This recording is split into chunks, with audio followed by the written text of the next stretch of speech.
सभी बैंक खाता वाले सब लोग ध्यान रखें कि देखिए क्या हुआ है, आरबीआई ने कुछ नियम चेंज किए हैं। ऐसे खाते हैकिंग और फ्रॉड के लिए ज़्यादा होते हैं, इसलिए ग्राहकों को बैंकिंग सिस्टम की सुरक्षा इन्हें बंद करनी ज़रूरी है।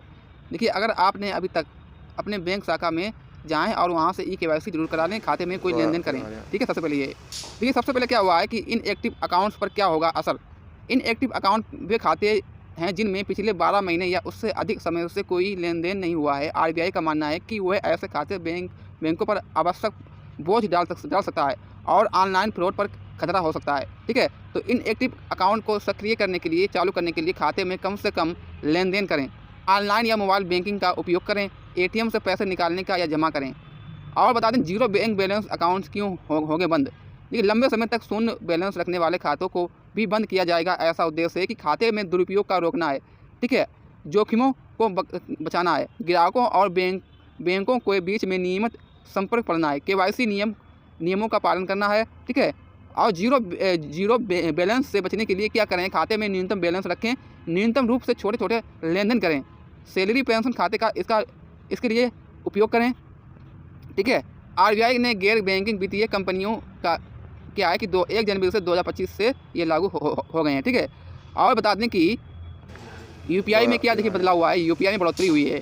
ठीक है, तो जैसे कि बता दें, national payment corporation of India NPCI ने यूपीआई 1, 2, 3 पे की ट्रांसफ़र लिमिट को बढ़ाकर 5,000 से बढ़ाकर 10,000 कर दिया है। यह बदलाव फीचर फ़ोन यूजरों के लिए बहुत फ़ायदेमंद होगा जिनके पास इंटरनेट की सुविधा नहीं होती है। बिना स्मार्टफोन के यूपीआई पेमेंट की सुविधा होगी। फीचर में कभी भी फ़ोन का डिजिटल लेन देन की सुविधा कर सकेंगे। ग्रामीण क्षेत्रों में डिजिटल पेमेंट का उपयोग कर सकेंगे। अब बता दें कि क्रेडिट कार्ड और एक्सेस में बदलाव हुआ है। जैसे कि रुपए क्रेडिट कार्ड धारकों के लिए एयरपोर्ट लाउंज एक्सप्रेस में नियमों का बदलाव किया गया है। जैसे कि अब कार्ड धारकों को डायरेक्ट स्पीडिंग आधार पर लाउंज एक्सेस मिलेगा। जैसे कि स्पीडिंग के आधार पर अलग अलग हर टियर के आधार पर लाउंज स्पीडिंग सुविधाएँ दी जाएंगी।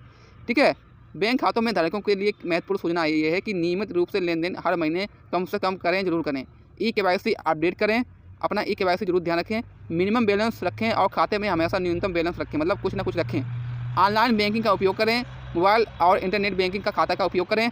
बैंक में स्टेटमेंट चेक और नियमित रूप से अपना बैंक खाता स्टेटमेंट करें। ठीक है, तो क्या जैसे कि बताते हैं कि इन नियमों को प्रभाव पड़ेगा। जैसे बैंक को अपने सिस्टम में बदलाव करने होंगे और ग्राहकों को अपनी बैंकिंग आदतों में सुधार करना होगा, लेकिन लंबे समय में इन बदलावों से बैंकिंग सिस्टम में मजबूत होगा। जैसे कि बैंकिंग फ्रॉड में कमी, ग्राहकों की सुरक्षा में वृद्धि होगी।